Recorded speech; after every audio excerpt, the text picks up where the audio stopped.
നമസ്കാരം. വരണ്ട ചർമ്മം പ്രമേഹ രോഗികളിൽ പലരെയും അലട്ടുന്ന ഒരു പ്രശ്നമാണ്. ഈ ചർമ്മ വരൾച്ച എന്ന് പറയുമ്പോൾ അതിന് പല രീതികളിലാണ് ആൾക്കാർ കാണുന്നത്. ചിലർക്ക് പൊതുവെ ഒരു എണ്ണമയമുള്ള ചർമ്മമുള്ളപ്പോൾ അതൊരു പ്രശ്നമാണ്, അത് കാരണം മുഖക്കുരു വരും അല്ലെങ്കിൽ വേറെ ചർമ്മ പ്രശ്നങ്ങൾ വരും എന്ന് കരുതിയിട്ട് ഇവർ പലരും ആ എണ്ണമയം കുറയ്ക്കാനുള്ള ഓരോ പരിപാടികൾ ചെയ്യുന്നതായിട്ട് കാണാറുണ്ട്. ഉദാഹരണം, സോപ്പിന്റെ അമിത പ്രയോഗം, ഫേസ് വാഷിന്റെ അമിത പ്രയോഗം, പിന്നെ ഒരു കടലപ്പൊടി, ഈ പൊടി ആ പൊടി എന്നൊക്കെ പറഞ്ഞ് സ്ക്രബ്സ്, പലതരത്തിലുള്ള സ്ക്രബ്സ് ഇതൊക്കെ ഉപയോഗിക്കുന്നവരുണ്ട്. എന്തിന്? മുഖം ആൽക്കഹോൾ, സ്പിരിറ്റ് കൊണ്ട് തുടയ്ക്കുന്ന ആൾക്കാരെ എനിക്കറിയാം. കയ്യും കാലും മുഖമൊക്കെ സ്പിരിറ്റ് കൊണ്ട്, കാരണം എണ്ണമയം എന്തോ ഒരു പ്രശ്നമാണ് എന്നുള്ളൊരു വിശ്വാസത്തിലാണ്. എണ്ണമയം പ്രശ്നമാണോ എന്നുള്ളതല്ല, സ്വാഭാവികമായ എണ്ണമയം നമ്മുടെ ചർമ്മാരോഗ്യത്തിന് വളരെ വളരെ പ്രധാനപ്പെട്ട ഒരു ഘടകമാണ്. പ്രത്യേകിച്ച് പ്രമേഹം ഉള്ളവരിൽ നിർബന്ധമായിട്ടും വേണ്ടതൊന്നാണ്. അതിന് പല ഘടകങ്ങളുണ്ട്. ഒന്ന്, നമ്മുടെ ശരീരത്തിലെ കൊഴുപ്പിന്റെ അളവ്. രണ്ട്, ഈ വേർപ്പ് ഗ്രന്ഥികളില്ലേ, സ്വെറ്റ് ഗ്ലാൻസ്, ഈ വേർപ്പ് ഗ്രന്ഥികളുടെ പ്രവർത്തനം. ഈ രണ്ടാമത്തെ വിഷയം, വേർപ്പ് ഗ്രന്ഥികളുടെ പ്രവർത്തനം, അതിനെക്കുറിച്ചാണ് ഇന്ന് കൂടുതൽ പറയാൻ ഞാൻ ആഗ്രഹിക്കുന്നത്. കാരണം എന്താണെന്ന് വെച്ചാൽ, ന്യൂറോപ്പത്തി, ഡയബറ്റിക് ന്യൂറോപ്പത്തി എന്ന് ചോദിച്ചാൽ എല്ലാവർക്കും അറിയാം. അത് പ്രമേഹമുള്ളവരിൽ, ഷുഗറിന്റെ കംപ്ലൈന്റ് ഉള്ളവരിൽ കാണുന്ന ഞരമ്പിന്റെ രോഗമല്ലേ എന്നെല്ലാവർക്കും അറിയാം. എന്നാൽ അതിന് വേറൊരു തലമുണ്ട് എന്നുള്ളത് പലർക്കും അറിയില്ല. ആ തലമാണ് ഈ വേർപ്പ് ഗ്രന്ഥികളുടെ പ്രവർത്തനക്ഷമത കുറയുക എന്നുള്ള അവസ്ഥ. അത് കാരണം ഉണ്ടാവുന്ന ചർമ്മ വരൾച്ച. Very important. ചർമ്മ വരൾച്ചയ്ക്ക് മെഡിക്കൽ ടെർമിനോളജിയിൽ സിറോസിസ് എന്ന് പറയുന്ന, സിറോസിസ് അല്ല കേട്ടോ, ലിവർ സിറോസിസ് അല്ല, സീറോസിസ്, XEROSIS, സീറോസിസ് എന്നും അതിന് പറയുന്നത്. അപ്പോൾ സീറോസിസ് അല്ലെങ്കിൽ ഹൈപ്പോഹൈഡ്രോസിസ് എന്നും പറയാം, ഹൈപ്പർ ഹൈഡ്രോസിസ്. ഹൈപ്പർ ഹൈഡ്രോസിസ് എന്ന് പറഞ്ഞാൽ അമിതമായ വേർപ്പ്.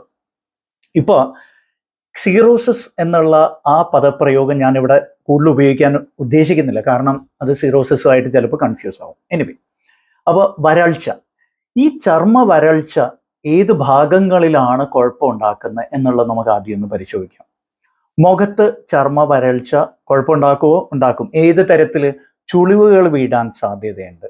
പിന്നെ പൊതുവെ ആ മിനുസമുള്ള ചർമ്മം മാറിയിട്ട് ഒരുമാതിരി വരണ്ട ഒരു ലുക്ക് വരും, ചൊറിച്ചിലും വരാൻ സാധ്യതയുണ്ട്. വേറെ അപകടങ്ങൾ ഇങ്ങനെ കാര്യമായിട്ട് നമ്മൾ കാണാറില്ല. അപ്പോൾ കോസ്മെറ്റിക് പ്രോബ്ലംസ് ആണ് മുഖത്തും കഴുത്തിലും ഒക്കെ വരൾച്ച കാരണം ഉണ്ടാവുന്നത്.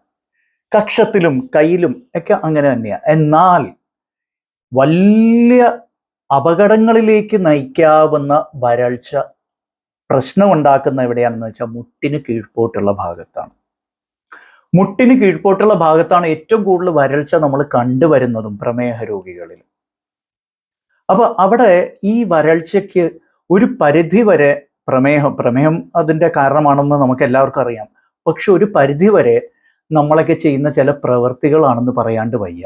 അതിൽ ഏറ്റവും പ്രധാനപ്പെട്ട എടുത്തു പറയേണ്ടത്, ഞാൻ പറഞ്ഞു തുടങ്ങിയതായിരുന്നു, സോപ്പിന്റെ അമിത പ്രയോഗം.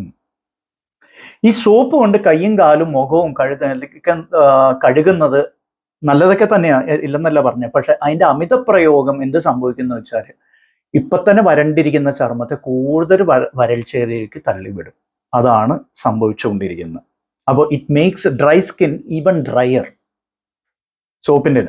അതിൻ്റെ കൂടെ ഷാമ്പു ഉപയോഗിക്കുമ്പോൾ, ഷാമ്പു എന്ന് പറയുന്നത് ബേസിക്കലി ഒരു ഡിറ്റർജന്റ് ആണ്. ഷാമ്പു എന്തിനാ ആൾക്കാർ കാലിൽ ഉപയോഗിക്കണം എന്നുള്ള ചോദ്യം ചിലവർക്കെങ്കിലും ഉണ്ടാവും. അല്ല, കാലിൽ ഉപയോഗിക്കുന്നുണ്ടെന്നല്ല പറഞ്ഞ്, പൊതുവെ ഉപയോഗിക്കുന്നതിൻ്റെ ഭാഗമായിട്ട്, സോപ്പും ഷാമ്പു എല്ലാം ഉപയോഗിക്കുന്നതിൻ്റെ ഭാഗമായിട്ട്, ഇപ്പോൾ തലയിൽ പുരട്ടുന്ന ഷാമ്പു കാലിലൂടെ ഒഴുകി താഴേക്ക് പോകും ആണല്ലോ.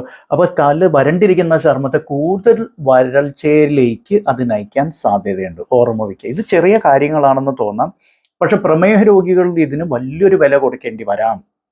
അതിലേക്ക് ഞാൻ അടുത്ത വിഷയമായിട്ട് പറയുന്നുണ്ട്. അപ്പോൾ ഇവിടെ ഒന്ന് സോപ്പിന്റെ, രണ്ട് ഷാമ്പുവിന്റെ അമിത പ്രയോഗം, മൂന്നാമത്തെ ചൂടുവെള്ള പ്രയോഗം.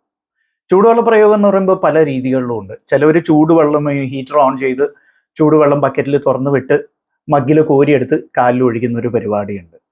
കാല് കഴുകാൻ വേണ്ടിയാണ്. പ്രത്യേകിച്ച് മഴക്കാലത്തൊക്കെയാണ് ചെയ്യുന്നത്, വേനൽക്കാലത്ത് അങ്ങനെ ചെയ്യുന്നതായിട്ട് കാണുന്നില്ല. എന്നാലും ചിലർ ചെയ്യാറുണ്ട്. അത് അപകടമാണ്, വലിയ അപകടമാണ്. ചൊറിച്ചിൽ കൂട്ടും എന്ന് മാത്രമല്ല, കാലിൽ പൊള്ളലേൽക്കാനും അത് കാരണം പാദരോഗങ്ങൾ, ഡയബറ്റിക്സിൽ പാദരോഗങ്ങൾ ഏറ്റവും അപകടം പിടിച്ച ഒരവസ്ഥയാണ്, അറിയാമല്ലോ. പിന്നെ തീർന്നില്ല, ഇനിയിപ്പോൾ ചൂടുവെള്ളം നേരിട്ടെടുത്ത് ഒഴിച്ചില്ലെങ്കിൽ കൂടി ചിലർ ചെയ്യുന്ന ഒരു പരിപാടിയുണ്ട്, ഹോട്ട് വാട്ടർ ബാഗ്. അത് മഴക്കാലത്താണ് കൂടുതൽ കണ്ടുവരുന്നത്. അത് വെച്ച് കഴിയുമ്പോൾ എന്തോ ഒരു ആശം, അവിടെയൊക്കെ രക്തയോട്ടം കൂടുന്നുണ്ടെന്നാണ് ഇവർ കരുതുന്നത്. സർക്കുലേഷൻ കൂട്ടാൻ വേണ്ടിയിട്ടുള്ള ഒരു പരിപാടികളായിട്ടാണ് ചിലർ അതിനെ കാണുന്നത്. അത് അപകടമാണ് എന്ന് മാത്രമല്ല, സർക്കുലേഷൻ കൂടാനൊന്നും അത് കാരണം ആവില്ല, ഇമ്പോസിബിൾ. കാരണം മൈക്രോവാസ്കുലർ സർക്കുലേഷൻ ആണ് ഇവിടെ പോയിരിക്കുന്നത്. മൈക്രോവാസ്കുലർ സർക്കുലേഷൻ എന്ന് വെച്ചാൽ ഏറ്റവും ചെറിയ രക്തക്കുഴലുകളിലൂടെയുള്ള രക്തയോട്ടം. അതിനെ കൂട്ടാൻ വേണ്ടി നിങ്ങൾ ഈ ചൂടുവെള്ള പ്രയോഗം ചെയ്തിട്ടൊന്നും ഒരു കാര്യമില്ല. പിന്നെ അഞ്ചാമത്തെ, പല ലേപനങ്ങളിൽ നമ്മുടെ വെളിച്ചെണ്ണയും പെടും, മോയ്സ്ചറൈസർ ഒരുപാടുണ്ട്, മാർക്കറ്റിൽ ലഭ്യമാണ് അല്ലേ. ഇതൊക്കെ എടുത്ത് പുരട്ടുന്നവരുണ്ട്. എന്തിന്? ഞാൻ കണ്ടിട്ടുള്ളൊരു കേസ് ഞാൻ ഓർക്കുന്നുണ്ട്, ടേർപ്പൻറ്റൈൻ തേച്ച് വന്നത് കാലിൽ. ടേർപ്പൻറ്റൈൻ അതെന്ത്, ആര് പറഞ്ഞിട്ടാണ് അങ്ങനെ തേച്ചതെന്ന് എനിക്കറിയില്ല, പക്ഷെ അങ്ങനെ തേച്ച് വന്ന കേസസും ഞാൻ കണ്ടു. ഒരുപാട് സാധനങ്ങളൊക്കെ പലരും എടുത്ത് തേക്കാറുണ്ട് അല്ലേ. പിന്നെ മസാജിങ് വളരെ ജെന്റിൽ, വളരെ സൗമ്യമായ രീതിയിൽ മസാജ് ചെയ്യുന്ന കുഴപ്പമുണ്ടാക്കാറില്ല പൊതുവെ. പക്ഷേ ഈ ഉടിച്ചിൽ എന്നൊക്കെ പറഞ്ഞ് ആ രീതിയിൽ ചെയ്യുന്നവരുണ്ട്. ഭയങ്കരമായിട്ട് ഈ നടുവിനൊക്കെ ഇട്ട് മസാജ് ചെയ്യുന്ന പോലെ കാൽപാദങ്ങളിൽ മസാജ് ചെയ്ത് അതിലൂടെ രക്തചംക്രമണം കൂട്ടാനും ചൊറിച്ചിൽ മാറ്റാനും ഒക്കെ ശ്രമിക്കുന്ന പലരും ആൾക്കാരുണ്ട്. ഇല്ല, അവിടെ ചൊറിച്ചിൽ മാറില്ല എന്ന് മാത്രമല്ല, രക്തചംക്രമണം ശരിയാവില്ല എന്ന് മാത്രമല്ല, പ്രശ്നങ്ങൾക്കും കാരണമാവും. കാരണം ഒരു പരിധിക്കപ്പുറം സമ്മർദ്ദം ആ കാൽപാദങ്ങളിലോ അല്ലെങ്കിൽ മുട്ടിന് താഴെയുള്ള ഭാഗത്ത് ചെലുത്തിക്കഴിഞ്ഞാൽ അത് വേറെ ഒരുപാട് പ്രശ്നങ്ങൾക്ക് കാരണമാവാൻ സാധ്യതയുണ്ട്. അപ്പോൾ വളരെ ജെന്റിൽ മസാജിങ് ഓക്കെ ആണെങ്കിലും ഒരു കാരണവശാലും വിഗറസ് മസാജിങ്, വളരെ ശക്തമായ രീതിയിൽ ഭയങ്കരമായിട്ട് ഇട്ട് ഇങ്ങനെ ഞെക്കി അങ്ങനെ ചെയ്യാൻ പാടില്ല. ഓക്കെ, എന്താണ് എൻ്റെ അപകടങ്ങൾ നിങ്ങൾക്ക് ഇപ്പം തന്നെ മനസ്സിലായി കാണും. ഞാനത് പ്രത്യേകം എടുത്ത് പറയേണ്ട ആവശ്യമില്ല. ഇതിൽ ഏറ്റവും വലിയൊരു കുഴപ്പം വരുന്നത് ഈ ഇച്ചിനെസ്, അതായത് ഈ ചൊറിച്ചിലാണ്. വരണ്ട ചർമ്മം കാരണം ചൊറിച്ചിലിന് സാധ്യത കൂടുതലാണ്. അപ്പോൾ ഇവർ കൈകൊണ്ട് മാത്രമല്ല, ഒരു കാല് മറ്റേ കാലിൻ്റെ നഖം കൊണ്ട് മാന്തുന്നതായിട്ട് നമ്മൾ കാണാറുണ്ട്. ഇനിയിപ്പോൾ അഥവാ അത് ചെയ്തില്ലെങ്കിലും ബെഡ് പോസ്റ്റിൽ, മതിലിൽ, കിട്ടിയ സ്ഥലത്തൊക്കെ കൊണ്ട് ഇത് ഉരയ്ക്കുന്നതായിട്ട് കാണാറുണ്ട്. കാരണം അത്രയും അസഹനീയമായ ചൊറിച്ചിലായിരിക്കും അവർക്ക് അനുഭവപ്പെടുന്നത്. അപ്പോൾ അവരെല്ലാ പരിപാടികളും ചെയ്യും. ഈ പറഞ്ഞ ചൂടുവെള്ള പ്രയോഗം, പിന്നെ ഓരോ ലേപനങ്ങൾ, ഇത് പുരട്ടുക അത് പുരട്ടുക, ഓരോ പരിപാടികളൊക്കെ ചെയ്യും. ഇതിലെന്താ അൾട്ടിമേറ്റ്ലി സംഭവിക്കുന്നതെന്ന് വെച്ചാൽ ചർമ്മത്തിൽ ക്ഷതം ഏൽക്കുന്നു. ചർമ്മത്തിൽ ക്ഷതമേറ്റ് കഴിഞ്ഞാൽ, ചർമ്മത്തിന് പരിക്കേറ്റ് കഴിഞ്ഞാൽ, അല്ലെങ്കിൽ ഡയബറ്റിക്സിൽ ചർമ്മം വളരെ ഡെലിക്കേറ്റ് ആണ്. അപ്പോൾ ഈ വളരെ അസഹനീയമായ ചൊറിച്ചിൽ കാരണം മാന്തി പൊട്ടിക്കുന്നതും കൂടി ആവുമ്പോൾ പെട്ടെന്നത് അവിടെ വിള്ളൽ വീഴും, അല്ലെങ്കിൽ അവിടെ പരിക്കേൽക്കും. ആ പരിക്കിലൂടെ ഇൻഫെക്ഷൻ എപ്പോൾ കയറി എന്ന് മാത്രം ചോദിച്ചാൽ മതി. അപ്പോൾ സർക്കുലേഷൻ കുറവാ, ന്യൂറോപ്പത്തി കാരണം ഇച്ചിങ്, ഭയങ്കരമായിട്ട് ചൊറിച്ചിലുണ്ട്, വരണ്ട ചർമ്മമാണ്, പോരാത്തതിന് ഇപ്പോൾ മാന്തി പൊട്ടിച്ചിട്ടുമുണ്ട്. ഇൻഫെക്ഷൻ കയറി കഴിഞ്ഞാൽ പിന്നെ പിടിച്ചാൽ കിട്ടിയെന്ന് വരില്ല. അതാണ് ഏറ്റവും വലിയൊരു അപകടം. പിന്നെ ഇൻഫെക്ഷൻ പല സ്ഥലങ്ങളിലും പടർന്നു പിടിക്കാം, പുറമേ ഒന്നും കാണണമെന്നില്ല. ഇപ്പം മാന്തി പൊട്ടിച്ച സ്ഥലത്ത് തന്നെ ഇൻഫെക്ഷൻ ഉണ്ടാവണം എന്നൊരു നിർബന്ധവുമില്ല. Because it can track. ഈ ഇൻഫെക്ഷനെ ട്രാക്കിംഗ് എന്ന് പറയാം, എൻ്റെ മലയാള പദം എന്താണെന്ന് എനിക്കറിയില്ല. അപ്പോൾ ഉള്ളിലത്തെ പല ചാനൽസ് ഉണ്ട്. ആ ചാനൽസിലൂടെ പുറത്തൊന്നും കാണിക്കാതെ ഇതിങ്ങനെ നുഴഞ്ഞ് കയറാം, ഇത് ഇൻഫെക്ഷൻ. അപ്പോൾ ചർമ്മം പൊട്ടിയത് ഇവിടെയായിരിക്കും, പക്ഷെ ഇൻഫെക്ഷൻ കിടക്കുന്ന ഇവിടെയായിരിക്കും. അങ്ങനെ സംഭവിക്കാം. അപ്പോൾ ചെറിയൊരു പ്രശ്നമായിട്ട് തോന്നാം ഈ വരണ്ട ചർമ്മം, ഡ്രൈനെസ്. ഞാൻ നേരത്തെ പറഞ്ഞില്ലേ, സിറോസിസ് എന്ന് പറയുന്ന ആ വാക്ക്, ഞാനത് പ്രയോഗിക്കില്ല എന്ന് പറഞ്ഞായിരുന്നു, ബട്ട് അത് വന്നു, sorry for that. Anyway, very common condition, സർവ്വസാധാരണമായിട്ട് കാണുന്ന, നിങ്ങളുടെ പരിചയത്തിൽ ആരെങ്കിലുമൊക്കെ ഉണ്ടാവും വല്ലാത്ത ഡ്രൈനെസ് തോന്നുന്നത്. അവർക്ക് എന്താണ് പരിഹാരം? ആദ്യം ചെയ്യേണ്ടത് എന്താണെന്ന് വെച്ചാൽ ന്യൂറോപ്പത്തിയുടെ എക്സ്റ്റെൻറ്റ് എത്രത്തോളം ഉണ്ടെന്ന് മനസ്സിലാക്കുക. ന്യൂറോപ്പത്തിയും വാസ്കുലർ എന്ന് പറയുമ്പോൾ സർക്കുലേഷൻ, ഈ രണ്ടും പ്രശ്നങ്ങളാണ് മുട്ടിന് താഴെയുള്ള ഈ വരണ്ട ചർമ്മത്തിന് കാരണം. ഇത് എത്രത്തോളം ഉണ്ടെന്ന് തിരിച്ചറിയുക എളുപ്പമല്ല. ഇപ്പോൾ ഉദാഹരണം നമ്മളിവിടെ ചെയ്യുന്ന എന്താണെന്ന് വെച്ചാൽ സുഡോമോട്ട ടെസ്റ്റിംഗ് എന്ന് പറയുന്നത്, സുഡോ സ്കാൻ എന്ന് പറയുന്ന ഒരു ഉപകരണം കൊണ്ട് നമ്മൾ ചെയ്യുന്നതാണ്. അതിൽ ഈ വേർപ്പ് ഗ്രന്ഥികളില്ലേ, വേർപ്പ് ഗ്രന്ഥികളുടെ പ്രവർത്തനം നമുക്ക് കൃത്യമായിട്ട് അളന്നെടുക്കാൻ പറ്റും. അതിൻ്റെ കൂടെ തന്നെ ന്യൂറോപ്പത്തിയുടെയും പിന്നെ പെരിഫറൽ വാസ്കുലർ ഡിസീസിൻ്റെ, അതായത് രക്തചംക്രമണത്തിൻ്റെയും കൂടി വിലയിരുത്തൽ സംയോജിപ്പിച്ചുകൊണ്ട് നമുക്ക് ഒരു പരിധി വരെ ഇവിടെ ഡ്രൈനസ് ഉണ്ടെങ്കിൽ തിരിച്ചറിയാൻ വളരെ എളുപ്പം. വരാൻ സാധ്യതയുണ്ടോ എന്നുള്ളത് പോലും നമുക്ക് പ്രെഡിക്റ്റ് ചെയ്യാൻ പറ്റും. ദീർഘനാളത്തേക്ക് ലോങ് ടേമിൽ നമുക്ക് പ്രെഡിക്റ്റ് ചെയ്യാൻ പറ്റും. ഇക്കാലത്ത് അതിനുള്ള സാങ്കേതിക വിദ്യകൾ ലഭ്യമാണ്. അപ്പോൾ ഈ രീതിയിൽ ആദ്യം ഇതിനെ വിലയിരുത്തുക. രണ്ടാമത്തേത് വെരി ഇമ്പോർട്ടൻറ്റ്, കണ്ണിൽ കണ്ട സാധനങ്ങളൊക്കെ എടുത്ത് പുരട്ടാൻ പാടില്ല. ഇപ്പോൾ എൻ്റെ ചില സുഹൃത്തുക്കൾ എന്നോട് ചോദിക്കേണ്ടായി, വെളിച്ചെണ്ണ പുരട്ടാവോ എന്ന്. പണ്ട് വെളിച്ചെണ്ണ പ്രയോഗം നല്ല വെളിച്ചെണ്ണ ലഭ്യമായിരുന്നു. ഇന്ന് എവിടെ കിട്ടുന്നു എന്ന് എനിക്കറിയില്ല. പട്ടണത്തിലേക്ക് ജീവിക്കുന്ന നമുക്ക് നല്ല വെളിച്ചെണ്ണ കണി കാണാൻ പോലും കിട്ടാറില്ല. വെളിച്ചെണ്ണ പുരട്ടാവോ ഇല്ലയോ എന്നുള്ള ചോദ്യത്തിന് എൻ്റെ അഭിപ്രായത്തിൽ പാടില്ല. നല്ല ഏറ്റവും ശുദ്ധമായ വെളിച്ചെണ്ണ കിട്ടുന്നവർക്ക് പോലും വെളിച്ചെണ്ണ അവിടെ പുരട്ടുന്ന നല്ലൊരു തീരുമാനമായിരിക്കില്ല. കാരണം എന്താണെന്ന് വെച്ചാൽ അത്രയും ശുദ്ധമായ വെളിച്ചെണ്ണയാണെങ്കിൽ ഒരു കാര്യം ഉറപ്പാണ്, പല ഇഴജന്തുക്കളെയും അത് ആകർഷിക്കും. ഉറുമ്പ്, പാറ്റ മുതലായ ഇഴജന്തുക്കളെ അത് ആകർഷിക്കും. ഞാൻ കണ്ടിട്ടുണ്ട് അങ്ങനെ വെളിച്ചെണ്ണ പുരട്ടി കിടന്നിട്ട് വന്ന് ഓരോ ഏത് ഇഴജന്തുക്കളാണെന്ന് ഞാൻ വിചാരിക്കുന്ന അത് പാറ്റയായിരുന്നു. കടിച്ച പാട് കണ്ടിട്ട് അങ്ങനെ എനിക്ക് തോന്നുന്നു. പാറ്റയോ ഉറുമ്പൊക്കെ വന്ന് കടിച്ച് പൊട്ടിച്ച് അതിലൂടെ ഇൻഫെക്ഷൻ കയറിയ കേസസ് ഞാൻ കണ്ടിട്ടുണ്ട്. അപ്പോൾ വെളുക്കാൻ തേച്ചത് പാണ്ടായി എന്ന് പറഞ്ഞ പോലെ ആവും അവിടെ നിങ്ങൾ വെളിച്ചെണ്ണയൊക്കെ പുരട്ടി രാത്രി കിടന്നുറങ്ങുന്നത്. പകൽ സമയത്ത് വേണമെങ്കിൽ ഇത്തിരി വെളിച്ചെണ്ണ തൂക്കാം. പക്ഷെ പ്രോബ്ലം എന്താണെന്ന് വെച്ചാൽ അതിന് ശേഷം ഇതെങ്ങനെ വൃത്തിയാക്കും എന്നുള്ളത്. അവിടെ വീണ്ടും നിങ്ങൾ സോപ്പ് ഉപയോഗിക്കേണ്ടി വരും. അതല്ലേ പ്രശ്നം.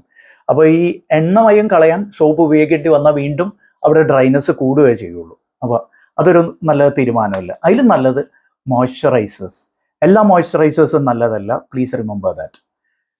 ചില മോയ്സ്ചറൈസർ ഇപ്പോൾ ഇതിനു വേണ്ടി മാത്രം, ഡ്രൈനസിന് വേണ്ടി മാത്രം, അല്ലെങ്കിൽ ഡയബറ്റിക് ഫുഡ് ഡിസീസിന് വേണ്ടി മാത്രം സ്പെസിഫിക് ആയിട്ട് അതിനു വേണ്ടി മാത്രം വികസിപ്പിച്ചെടുക്കുന്ന മോയ്സ്ചറൈസേഴ്സ് ലഭ്യമാണ്. അവ മാത്രമേ ഉപയോഗിക്കാവൂ. ഇറിറ്റൻസ് ആയിട്ടുള്ളത്, അതായത് സ്പിരിറ്റ്, ഹൈഡ്രജൻ പെറോക്സൈഡ്, ആൽക്കഹോള്, ഇങ്ങനെ ബിറ്റാഡിൻ, ഇങ്ങനത്തെ സാധനങ്ങളൊന്നും ദയവായിട്ട് അവിടെ ഉപയോഗിക്കരുത്.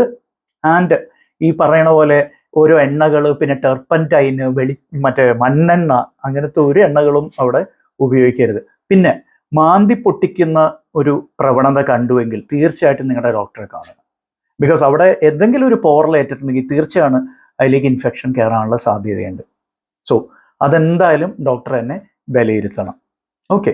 ഇനി വേറൊരു പ്രധാന കാരണം ഈ ഇച്ചിങ്ങിന്, allergy, local allergy, contact dermatitis എന്ന് വെച്ചാൽ നിങ്ങൾ പുതുതായിട്ട് ഒരു പാദരക്ഷ അല്ലെങ്കിൽ പുതുതായിട്ട് എന്തെങ്കിലും ഒരു ഉടുപ്പ് വാങ്ങിക്കുന്നു. ആ ഉടുപ്പ് ചർമ്മവുമായിട്ട് സമ്പർക്കത്തിൽ വരുന്നതിൻ്റെ ഫലമായിട്ട് അലർജി ഉണ്ടാവാം.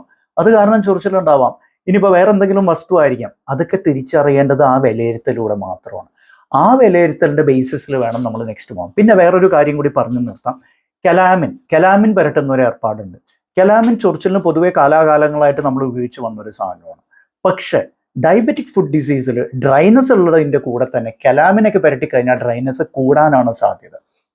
അപ്പം വളരെ വരണ്ട ചർമ്മത്തിൽ കൊണ്ടുപോയി നമ്മൾ കെലാമിൻ തേച്ചിട്ടുണ്ടെങ്കിൽ ഈ കെലാമിൻ ഉണങ്ങിക്കഴിയുമ്പോൾ വീണ്ടും ആ ചർമ്മ വരൾച്ച കൂടാൻ സാധ്യതയുണ്ട്.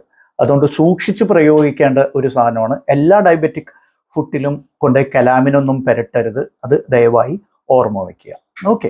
പിന്നെ ഓവർ വെയിറ്റ് ആയിട്ടുള്ളവർക്ക് നീര് കൂടാനും സാധ്യതയുണ്ട്. നീര് കാരണം വീണ്ടും ഇത് വരാം, ചൊറിച്ചിൽ വരാം. യെസ്. പിന്നെ കഴിക്കുന്ന ചില ഗുളികകൾ കാരണം ചൊറിച്ചിൽ വരാം. ഉദാഹരണം, പ്രഷറിന് കഴിക്കുന്ന ഗുളികകൾ. പ്രഷറിന് കഴിക്കുന്ന ഒരു വിഭാഗം ഗുളിക കാരണം കാലിൽ നീര് കൂടാം. ശരീരമാസകലം നീര് കൂടുന്നവരെ ഞാൻ കണ്ടിട്ടുണ്ട്. കാലിലാണ് ഏറ്റവും കൂടുതൽ കാണുന്നത്. ഡിപ്പെൻഡൻറ്റ് പീഡലിഡിയുമൊക്കെ വരാം. അത് കാരണം ചൊറിച്ചിൽ കൂടും.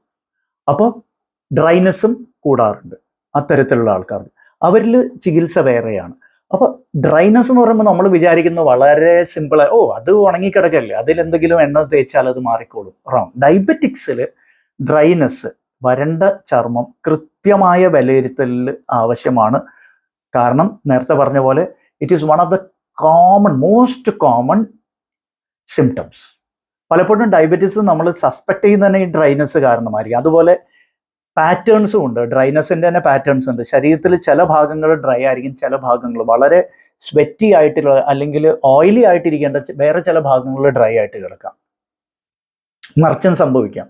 അപ്പോൾ ആ പാറ്റേണും കൂടി ഇവിടെ പ്രധാനപ്പെട്ട, അതൊക്കെ വിലയിരുത്തിയിട്ട് മാത്രമേ ഇത് ഫലപ്രദമായിട്ട് ചികിത്സിക്കാൻ പറ്റും. അപ്പോൾ നീണ്ടുപോയെന്നറിയാം, പക്ഷെ ഇത്രയും വിശദമായിട്ട് നിങ്ങളൊക്കെ അറിഞ്ഞിരിക്കേണ്ട ഒരു വിഷയമായതുകൊണ്ട് ഞാൻ വളരെ വിശദമായിട്ട് പറഞ്ഞിട്ടുണ്ട്. നിങ്ങൾക്കിത് ഇഷ്ടപ്പെട്ടുവെങ്കിൽ ലൈക്ക് ചെയ്യുക, ഷെയർ ചെയ്യുക, സബ്സ്ക്രൈബ് ചെയ്യുക. നന്ദി, നമസ്കാരം.